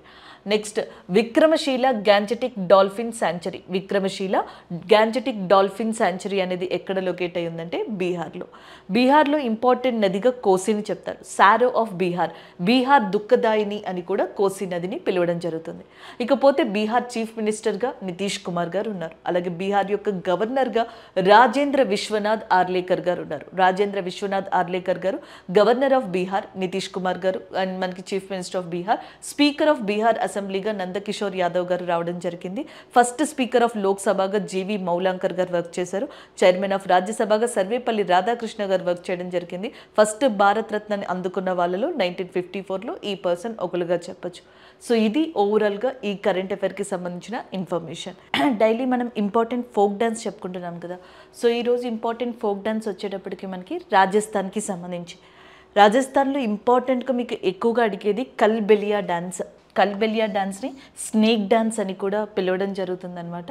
సో ఇది చాలా ఇంపార్టెంట్ డాన్స్గా చెప్తారు మనకి ఈ ఏరియాలో. థార్ డెజర్ట్ అంటారు, తెలుసు కదా మీకు, ఎడారి. రాజస్థాన్లోని థార్ ఎడారి, జైసల్మీర్ లాంటి ప్రాంతాల్లో ఎక్కువగా మనకి ప్రదర్శించే ఈ డాన్స్గా కల్బెలియా డాన్స్ అనేదని చెప్పచ్చు. రాజస్థాన్ అంతటా ఉంటుంది, బట్ ఆ ప్లేసెస్లో ఫేమస్. గూమర్ డాన్స్, ఇది రాజస్థాన్లోని బిల్ ట్రైబ్ ఎవరైతే ఉంటారో వాళ్ళు ఎక్కువగా చూపిస్తూ ఉంటారు దీన్ని. అండ్ రాజస్థాన్ యొక్క సంప్రదాయ నృత్యాల్లో, అంటే జానపదానికి సంబంధించి ఎప్పటి నుంచో వస్తున్న వారసత్వపు నృత్యాల్లో ఇది ఒకటి అనమాట, హెరిటేజ్ సంబంధించిన డాన్సెస్లో. నెక్స్ట్ కచ్చి గోడి అనేది ఒకటి, బవాయి డాన్స్, కత్పుత్లి, దీన్నే పప్పెట్ షో, తోలుబొమ్మలాటగా కూడా చెప్తారనమాట ఆ డాన్స్, చరీ డాన్స్ అండ్ గైర్ డాన్స్. గైర్ అనేది రాజస్థాన్లో హోలీ టైంలో మనకి ప్రదర్శిస్తారు. గూమర్ వచ్చేటప్పటికి బిల్ ట్రైబ్ కదా. చరీ అనే డాన్స్ గుజ్జార్ ట్రైబ్ అనేవాళ్ళు మనకి మెయిన్గా ప్రదర్శించడం జరుగుతుంది. స్నేక్ డాన్స్ అని కల్బెలియా అని అంటారు. ఈ బవాయి డాన్స్ అనేది పాట్స్ ఉంటాయి కదా, కొండలు, వాటిని 8 to 9 నెత్తి మీద పెట్టుకొని ఇట్లా మనకి హెడ్ మీద పెట్టుకొని, సో దాంతో మనకి ఈ విమెన్ కావచ్చు, ఎస్పెషల్లీ మెన్ కూడానంట ఈ ఆర్ట్ని ప్రదర్శించడం జరుగుతుంది. రాజస్థాన్ ఫోక్ డాన్స్ ఎక్కువగా అడుగుతారు కాబట్టి ఒకసారి ఇమేజెస్ చూడండి, మీకు ఐడియా ఉంటుంది. దీన్ని గూమర్ డాన్స్ అని చెప్పేసి అంటారు. మనం హర్యానాలో చెప్పుకున్నాం కదా ఫోక్ డాన్స్, హర్యానాలో కొన్ని ఫోక్ డాన్సెస్ కూడా మనకి గూమర్ డాన్స్ లాగే కనిపిస్తూ ఉంటాయి అన్నమాట రాజస్థాన్కి సంబంధించి. నెక్స్ట్ వచ్చేటప్పటికి ఇది కల్బెలియా, రాజస్థాన్కి సంబంధించిన స్నేక్ డాన్స్గా చెప్తాం. వైల్డ్ లైఫ్ ప్రొటెక్షన్ యాక్ట్ 1972 ప్రకారం వన్యప్రాణులని హింసించడం నేరంగా పరిగణించిన తర్వాత కొంతమంది ట్రైబ్ రాజస్థాన్లో పాములు పట్టుకోవడం అంటాం కదా, సో ఇట్లాంటివి స్నేక్ వియోమ్ అంటే దానికి ఏదైతే విషం ఉంటుందో దాన్ని తీసి సప్లై చేయడం, ఇవన్నీ ఆపేసి ఆ స్నేక్ డాన్స్ని కల్బెలియా నృత్యంగా మార్చి ఇక్కడ ప్రదర్శించడం జరుగుతుందంట రాజస్థాన్ ఏరియాలో. అండ్ ద నెక్స్ట్ వన్ వచ్చేటప్పటికి ఇది అండి, కచ్చి గోడి డాన్స్ అంటాం కదా. కచ్చి గోడి అనేది రాజస్థాన్కి సంబంధించింది. గైర్ నేను చెప్పాను కదా, 8 to 9 పాట్స్ పెట్టుకొని ఇట్లా బ్యాలెన్స్ చేసి ఎక్కువగా మెన్స్ ఇది చూపిస్తారంట, ఆడతారంట. అండ్ విమెన్స్ కూడా ఈ నృత్యాన్ని ఆడడం జరుగుతుంది. అలాగే నెక్స్ట్ ఈ స్వాట్స్ ఉన్నాయి చూసారా కత్తులతోటి, ఇది బవాయి డాన్స్గా చెప్పడం జరుగుతుంది అంట. గైర్ డాన్స్గా చెప్పడం జరుగుతుంది. గైర్, అలాగే నెక్స్ట్ బవాయి, అలాగే నెక్స్ట్ వచ్చేటప్పటికి కచ్చిగోడ్, ఇవి ఇంపార్టెంట్. నెక్స్ట్ వచ్చేటప్పటికి ఇది కత్పుత్లి, తోలు బొమ్మలాట అంటాం కదా, పప్పెట్ షో. ఇండియాలో చాలా చోట్ల డిఫరెంట్ నేమ్స్తో ఉంటుంది అనమాట. అయితే రాజస్థాన్లో ఎస్పెషల్లీ దీనికి పెట్టింది పేరుగా చెప్తారు కత్పుత్లి అనేది. సో ఇవి రాజస్థాన్కి సంబంధించిన ఇంపార్టెంట్ ఫోక్ డాన్స్. మనం డైలీ చెప్పుకునే జీకే టాపిక్ ఫోక్ డాన్స్లో ఇది ఒకటి.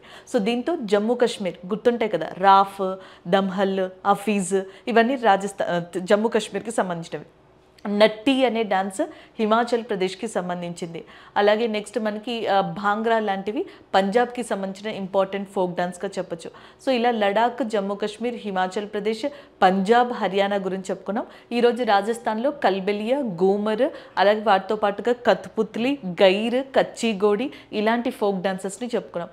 ఒక 10 స్టేట్స్ మన చేతిలోకి వచ్చాయనుకోండి, దాని మీద ఉన్న క్వశ్చన్స్ని చేయొచ్చు, ఒకసారి రివైజ్ చేయొచ్చు, అప్పుడు మీకు ఫోక్ డాన్స్ మీద ఒక ఐడియా వస్తుంది. రోజు మనం స్కీమ్ని డిస్కస్ చేసుకుంటున్నాం కదా. ఈరోజు స్కీమ్ వచ్చేటప్పటికి మేరీ గావోన్ మేరీ దర్హారో అనేది మనకి న్యూస్లో ఉంది. Meri Gaon Meri Dharohar make your village famous అనేది దీని యొక్క మెయిన్ ట్యాగ్ లైన్ అనమాట. దీన్ని 27th జూలై 2023 లాస్ట్ ఇయర్ జూలైలో మినిస్ట్రీ ఆఫ్ కల్చర్ ఉంది కదా, అది లాంచ్ చేసింది. అయితే రీసెంట్గా మనకి నార్త్ ఈస్ట్ ఇండియా ఈశాన్య రాష్ట్రాలకి సంబంధించిన మినిస్ట్రీ ఆఫ్ కల్చర్ ఏదైతే ఉంటుందో, సో అది మనకి ఒక ఇన్ఫర్మేషన్ని దీనికి సంబంధించి ఇవ్వడం వల్ల ఇది మళ్ళీ న్యూస్లోకి వచ్చింది. అందుకే ఈ స్కీమ్ని ఈరోజు నేను మీతో డిస్కస్ చేస్తున్నాను. మేరీ గావోన్ మేరీ దర్హారో విలేజ్. సింపుల్గా చెప్పాలంటే సో జనరల్గా కొన్ని విలేజెస్ ఇండియాలో చారిత్రాత్మక పరంగా చాలా హిస్టారికల్ ఇంపార్టెన్స్ని కలిగి ఉంటాయి. ఆర్కియలాజికల్ ఎవిడెన్సెస్ ఉంటాయి. ఇప్పుడు మనకి తమిళనాడులో కొన్ని విలేజెస్, ఆంధ్రప్రదేశ్లో బొర్రా గుహలు, లేకపోతే ఉండవల్లి గుహలు అని చెప్పేసి అంటాం, ఇలాంటివి కావచ్చు. ఒడిస్సాలో మనకి రావణఛాయ కేవ్స్ అని చెప్పేసి, మధ్యప్రదేశ్లో బింబాటికా కేవ్స్ ఏవైతే ఉన్నాయో బింబెటికా కేవ్స్ అనేవి, ఇలాగ ఒక్కొక్క చోట ఒక్కొక్కటి హిస్టారికల్గా కొన్ని విలేజెస్ ఏవైతే ఉంటాయో చారిత్రాత్మకమైన, అలాగే ఆర్కియలాజికల్ పురావస్తు పరంగా, నెక్స్ట్ వచ్చేటప్పటికి హెరిటేజ్ అంటే ఆర్ట్ అండ్ కల్చర్ పరంగా కొన్ని ఏంటంటే మనకి శ్రీకాళహస్తి ఇలాంటివి ఉన్నాయనుకోండి, ధర్మవరం, పోచంపల్లి, ఇవన్నీ మనకి చేనేతకి కావచ్చు, ఇలాంటి చీరలకి కానీ ఫేమస్ కదా. సో అలాంటివి ఫిషింగ్కి, అలా ఒక విలేజ్ని కల్చరల్ పరంగా హైలైట్ చేయడం అనేది దీని యొక్క ముఖ్య ఉద్దేశం. ఓవరాల్గా చెప్పాలంటే ఇండియాలోనంట దాదాపుగా 6.5 lakhs 6.5 లక్షల గ్రామాలు ఏవైతే ఉంటాయో ఆ గ్రామాలకి సంబంధించిన కల్చరల్ ఇన్ఫర్మేషన్, ఏది హిస్టారికల్ పరంగా రామాయణ మహాభారతాలకు సంబంధించిన ఇంపార్టెంట్ ప్లేసెస్ ఉండొచ్చు, వేరే రిలీజియన్కి సంబంధించిన ఇంపార్టెంట్ ప్లేసెస్ ఉండొచ్చు. ఇలా అన్ని రిలీజియన్స్కి, అన్ని మతాలకి సంబంధించి, సిక్కు మతానికి, పార్సీ, క్రిస్టియన్, ఇస్లాం, సో ఇలా బౌద్ధ మతం, జైన మతం, వీటికి సంబంధించి ఏదో ఒక హిస్టారికల్ ప్లేస్ ఇండియాలో ఉంటుంది ఖచ్చితంగా ప్రతి ప్లేసెస్లో. అలాంటి విలేజెస్లో ఉంటే కనుక అవి ఎపిక్స్ పరంగా, హిస్టరీ పరంగా, స్క్రిప్చువల్ ట్రెడిషన్స్ పరంగా, ఎకలాజికల్ పర్యావరణం పరంగా, ఆర్ట్స్ అండ్ క్రాఫ్ట్స్ పరంగా ఈ ఇన్ఫర్మేషన్ అంతా డిజిటల్గా మనకి ఏర్పరచడం జరుగుతుంది.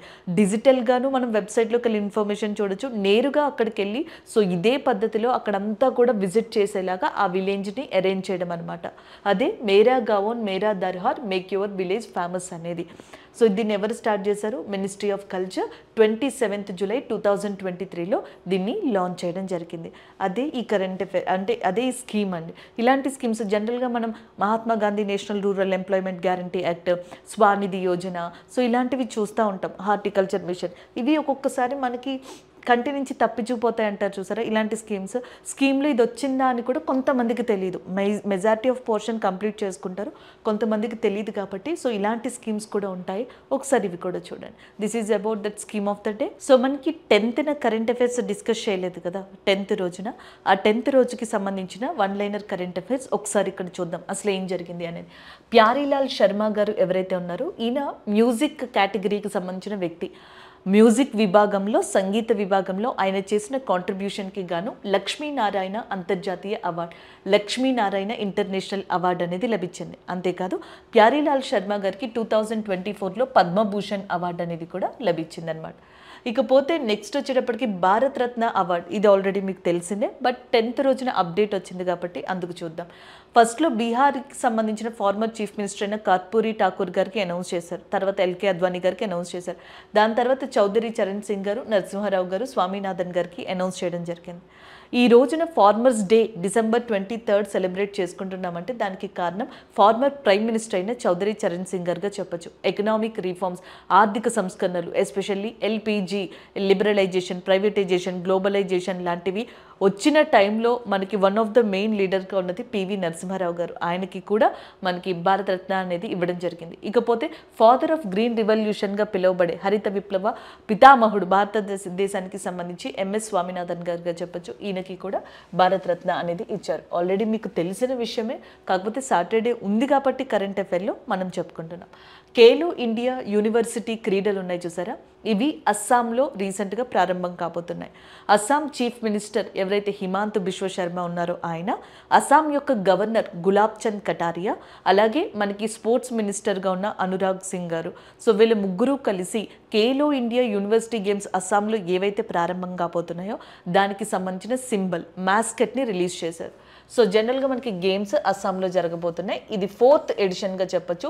అష్టలక్ష్మి అనేది దీని యొక్క మ్యాస్కెట్గా మనకి ఇవ్వడం జరిగిందనమాట. అలాగే గతంలో ఖేలో ఇండియా యూత్ గేమ్స్ అనేవి ఏవైతే ఉన్నాయో అవి మనకి తమిళనాడులో జరిగాయి. దాని యొక్క మ్యాస్కెట్ సింబల్గా వీర మాతంగై అనే దాన్ని తీసుకురావడం జరిగింది. అది ఒకటి. షిన్ ఈ షీ ఇది స్నో లెపర్డ్ మంచు చిరుతపులి అనమాట. ఖేలో ఇండియా వింటర్ గేమ్స్ ఎక్కడ జరుగుతున్నాయి? ఫస్ట్ ఎడిషన్ అంతా కూడా హాఫ్ ఆఫ్ ఎడిషన్ మనకి గుల్మార్గ్ లే అనే ఏరియాలో జరుగుతుంది అనమాట. లడాఖ్లో లే అనే ఏరియాలో ఫస్ట్ ఎడిషన్. దాని తర్వాత నెక్స్ట్ కంప్లీట్ అంతా కూడా మనకి ఎక్కడ జరుగుతుంది? గుల్మార్గ్లో జరుగుతుంది అనమాట, జమ్మూ కాశ్మీర్లో. ఫస్ట్ పార్ట్ లే, సెకండ్ పార్ట్ గుల్మార్గ్లో జరుగుతాయి. షేన్ ఈ షీ స్నో లెపర్డ్ మంచు చిరుతపులి అనేది ఖేలో ఇండియా వింటర్ గేమ్స్కి సంబంధించిన సింబల్. 37th నేషనల్ గేమ్స్ జాతీయ క్రీడలు రీసెంట్గా ఏవైతే జరిగాయో సో దాని యొక్క సింబల్ వచ్చేటప్పటికి మోగాగా ఉందన్నమాట. ఇవి ఇంపార్టెంట్ అండి ఈ కరెంట్ అఫైర్కి సంబంధించినవి. Next one, India won the SAFF under nineteen women's football championship in 2024. So దీంట్లో ఇంకొంత ఇన్ఫర్మేషన్ ఉంది, చూద్దాం. సో మనకి సౌత్ ఏషియన్ ఫుట్బాల్ ఫెడరేషన్గా సాఫ్ అనే దాన్ని చెప్పచ్చు. సో 2024లో ఈ ఎడిషన్ అనేది అండర్-19 విమెన్స్కి సంబంధించి బంగ్లాదేశ్లోని ఢాకా, దాని యొక్క క్యాపిటల్ అయిన ఢాకాలో జరిగింది. ఫైనల్ మ్యాచ్లో ఇద్దరు జాయింట్ విన్నర్స్గా డిక్లేర్ చేశారు. ఒకటి ఇండియా, ఇంకొకటి బంగ్లాదేశ్. వీళ్ళిద్దరిని జాయింట్ విన్నర్స్గా డిక్లేర్ చేయడం జరిగింది ఈ మ్యాచ్కి సంబంధించి. సో నెక్స్ట్ కరెంట్ అఫైర్ చూడండి. Microsoft will train more than 20 lakh Indians to make them proficient in artificial intelligence skill by the year 2025. Year చాలా ముఖ్యమండి. 2025 కల్లా 2025 కల్లా ఏ కంపెనీ చెప్పింది? మైక్రోసాఫ్ట్ అనేది మనకి ఏమని ప్రామిస్ చేసింది? 20 lakh ఇండియన్స్ని ఆర్టిఫిషియల్ ఇంటెలిజెన్సీలో స్కిల్ వచ్చేలాగా అండ్ స్కిల్ ట్రైనింగ్ అనేది ఇచ్చేలా చేస్తామని చెప్పింది.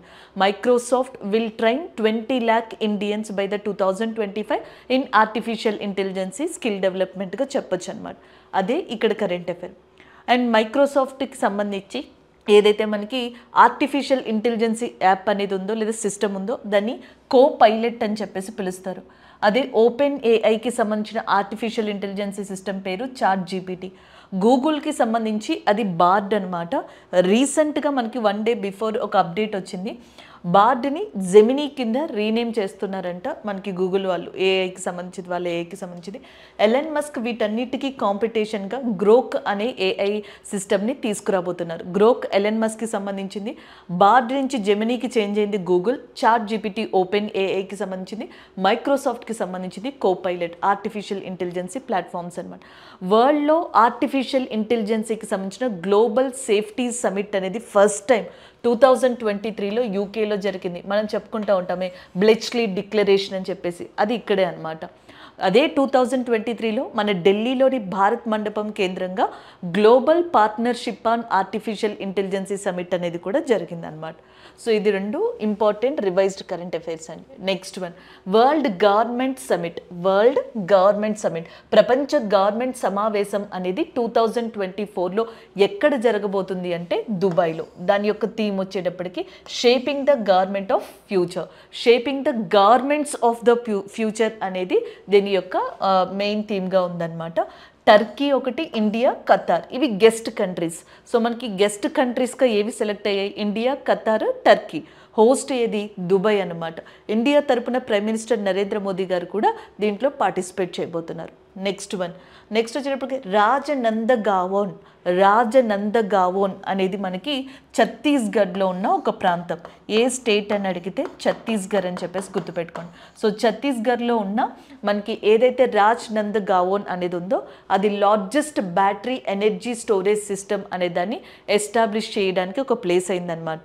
సోలార్ పవర్ అంటే మనకి సౌరశక్తి మీద నడిచే సోలార్ పవర్ ప్లాంట్ మీద నడిచే ఒక largest battery energy storage system అనేది ఛత్తీస్గఢ్లోని రాజనందగావోన్ అనే ప్రాంతంలో రీసెంట్గా ఇనాగ్రేట్ చేశారు. దానికి సంబంధించిన అప్డేట్ ఇది. సో ఆల్రెడీ 10th రోజున కొన్ని ఇంపార్టెంట్ కరెంట్ అఫైర్స్ చూసాం కదా. 11th and 12thకి సంబంధించిన ఇంపార్టెంట్ కరెంట్ అఫైర్స్ చూద్దాం. సో 11th రోజు వచ్చేటప్పటికి సునాబేదా అభయారణ్యం అనేది మనకి న్యూస్లో ఉంది. Sunabeda wildlife sanctuary is in news. ఈ వైల్డ్ లైఫ్ శాంచురీ మనకి ఒడిస్సా దగ్గర లొకేట్ అయ్యి ఉందన్నమాట. సో రీసెంట్గా ఈ ఒడిస్సాలో ఈ వైల్డ్ లైఫ్ సాంచురీ దగ్గర మావోయిస్టులకి అండ్ సెక్యూరిటీ ఫోర్సెస్కి మధ్యలో మనకి ఘర్షణ అనేది వచ్చిందనమాట, డిస్టర్బెన్స్ అనేది. దానివల్ల ఈ అభయారణ్యం న్యూస్లోకి వచ్చింది. సో ఈ వైల్డ్ లైఫ్ సాంచురీ ఛత్తీస్గఢ్లో ఉన్న సీతా నది అండ్ ఉద్దాంతి సాంచురీకి దగ్గరలో ఉంది. సీతా నది అండ్ ఉద్దాంతి సాంచురీస్ ఎక్కడున్నాయంటే ఈ అభయారణ్యాలు ఛత్తీస్గఢ్లో ఉన్నాయి. వీటిని ఆనుకొని ఉన్నదే సునేబేద వైల్డ్ లైఫ్ సాంచురీ. దీన్ని 1983లో ఎస్టాబ్లిష్ చేశారంట ఒడిస్సాలో. సో అది మనకి ఇప్పుడు న్యూస్లోకి వచ్చింది. ఒడిస్సాలో ఉన్న ఇంపార్టెంట్ బయోస్పియర్ వచ్చేటప్పటికి సిమ్లిపల్ అనే బయోస్పియర్గా చెప్తాం. ఇది ఒడిస్సాలోనే ఉంది. ఒడిస్సా యొక్క చీఫ్ మినిస్టర్గా మనకి ప్రజెంట్ నవీన్ పట్నాయక్ గారు ఉన్నారు. ఒడిస్సాలో చాలా ఇంపార్టెంట్ టెంపుల్స్గా పూరి జగన్నాథ స్వామి టెంపుల్ని చెప్పడం జరుగుతుంది. సో పూరి జగన్నాథ స్వామి టెంపుల్ని వైట్ పగోడా అని చెప్పేసి పిలుస్తారనమాట. Puri Jagannatha Swami temple is called as a white pagoda.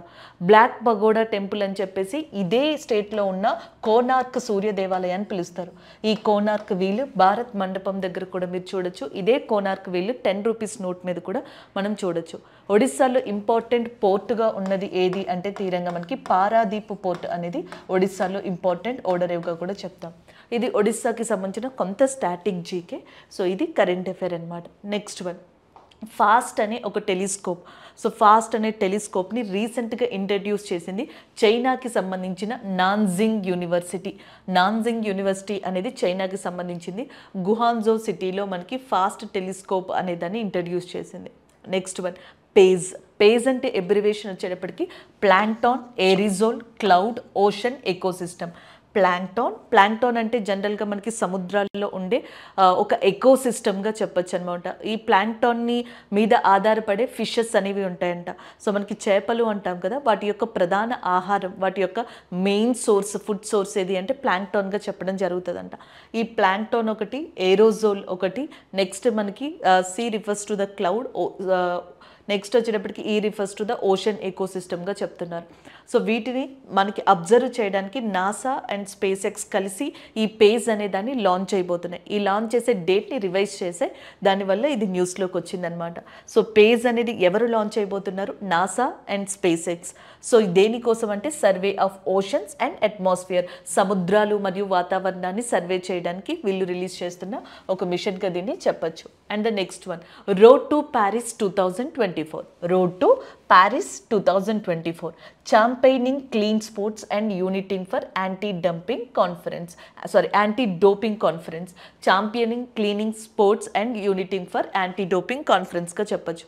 So దీన్ని ఎవరు మనకి స్టార్ట్ చేస్తున్నారంటే నేషనల్ యాంటీ డోపింగ్ ఏజెన్సీగా చెప్పచ్చు. సో మనకి ఒలింపిక్ గేమ్స్ అనేవి ప్యారిస్లో జరగబోతున్నాయి కదా ఇంకా అప్కమింగ్లో కూడా. సో ఈ ఒలింపిక్ గేమ్స్లో మనం డోపింగ్ టెస్ట్ లాంటి వాటిల్లో ఇన్వాల్వ్ కాకుండా అండ్ న్యాచురల్గా అండ్ ప్యూర్ టాలెంటెడ్గా ఆడి పథకాన్ని తీసుకొచ్చే విధంగా దీన్ని స్టార్ట్ చేయడం జరుగుతుంది. ఎందుకంటే గతంలో కూడా ఒలింపిక్స్ గేమ్స్లో కొంతమంది భారతీయ ప్లేయర్స్ మీద ఈ డోపింగ్కి సంబంధించిన రూమర్స్ కావచ్చు, ఎలిగేషన్స్ అనేవి రావడం జరిగింది. అలాంటివి ఏమీ రాకుండా ఉండేలాగా నేషనల్ యాంటీ డోపింగ్ ఏజెన్సీ అనేది రోడ్ టు ప్యారిస్ 2024 అనే క్యాంపెయినింగ్ని లాంచ్ చేసింది.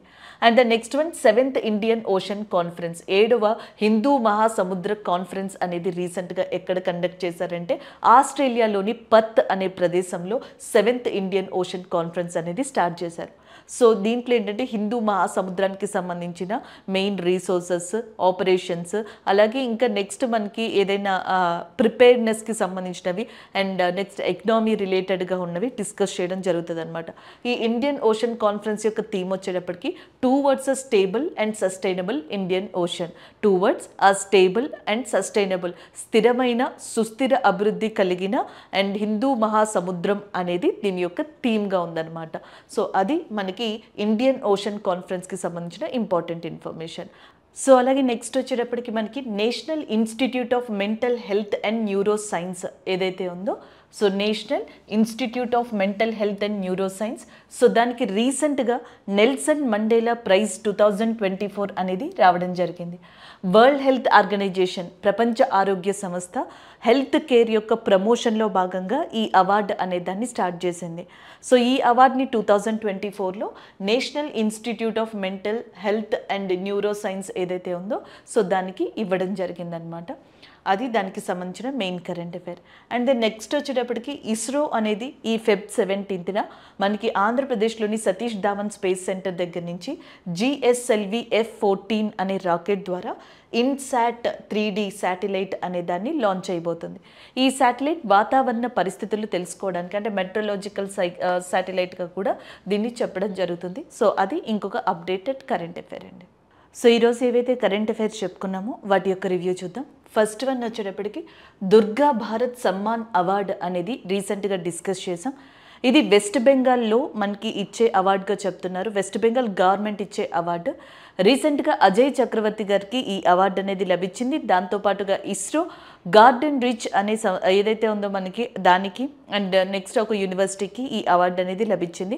వెస్ట్ బెంగాల్ యొక్క గవర్నర్ ఎవరైతే ఆనంద్ బోస్ గారు ఉన్నారో సో ఆయన ఈ అవార్డుని ఇవ్వడం జరిగింది. Next one India's UPI in Sri Lanka and Mauritius. రీసెంట్గా శ్రీలంక మారిషియస్లో ఇండియా యొక్క యూపీఐని ఇమీడియట్ బేస్న లాంచ్ చేయడం జరిగింది. దీంతో మనకి Singapore, Malaysia, Nepal, UAE, UK, Belgium, Netherlands, Luxembourg లాంటి కంట్రీలతో పాటుగా ఇప్పుడు మనకి శ్రీలంక, మారిషియస్ కూడా యూపీఐని లాంచ్ చేసిన కంట్రీస్ రావడం జరిగింది. నేషనల్ విమెన్స్ డే అనేది ఫెబ్ 13న సెలబ్రేట్ చేసుకోవడం జరుగుతుంది. ఎవరైతే మనకి సరోజినీ నాయుడు గారు ఉన్నారో సో ఆవిడ యొక్క హానర్గా ఈ డేని మనకి రికగ్నైజ్ చేయడం జరిగింది. Alexander stub is a new president of Finland కంట్రీకి ప్రెసిడెంట్గా రాబోతున్నారు అలెగ్జాండర్ స్టబ్, దానికి సంబంధించింది. నెక్స్ట్ వచ్చేటప్పటికి నంద కిషోర్ యాదవ్ గారు వచ్చేటప్పటికి మనకి బీహార్ యొక్క అసెంబ్లీ ఏదైతే ఉంటుందో దానికి స్పీకర్గా ఎన్నుకోబడ్డారు. దానికి సంబంధించింది నంద కిషోర్ యాదవ్ గారు ఇక్కడ సెర్చ్ చేసుకోండి. And the next one 10th, 11th, 12th ఫిబ్రవరికి సంబంధించిన current affairs, 1 liner current affairs అనేవి కొన్ని ఇంపార్టెంట్ మనం ఏవైతే మిస్ చేసాం అనుకున్నామో ఈ 3 daysలో వాటిని డిస్కస్ చేయడం జరిగింది. దాంతోపాటుగా అవే 1 లైనర్ కరెంట్ అఫైర్స్గా డిస్కస్ చేసామండి, అదొకటి గుర్తుపెట్టుకోండి. నెక్స్ట్ ఒక స్కీమ్ మేరా గావ్ మేరా దార్హౌర్ అనే ఒక పథకం గురించి డిస్కస్ చేసాం. అండ్ జీకే ఫోక్ డాన్సెస్లోకి వచ్చేటప్పటికి రాజస్థాన్కి సంబంధించిన ఇంపార్టెంట్ ఫోక్ డాన్స్ని డిస్కస్ చేయడం జరిగింది. సో ఈ కరెంట్ అఫైర్లో మీకు ఏదైనా డౌట్ ఉంటే కింద కమెంట్ చేయండి. లాస్ట్ కరెంట్ అఫైర్స్లో చాలా వరకు డౌట్స్ అనేవి కరెంట్ అఫైర్స్ మిస్ చేశారు అనేవి ఉన్నాయి. ఆ కరెంట్ అఫైర్స్ని మేము ఇక్కడ ప్లేస్ చేసాం. సో ఇందులో ఏదైనా డౌట్స్ ఉన్నా మీకు సబ్జెక్ట్ పరంగా మనకి డౌట్స్ అడుగుతూ ఉన్నారు కదా, సో ఈరోజు వీడియోలో కమెంట్ చేయండి. రేపు సెక్షన్లో నేను అవి ఒకసారి మీకు క్లారిఫై చేస్తాను వీటికి సంబంధించి ఏదైనా డౌట్ ఉంటే కనుక. Thank you.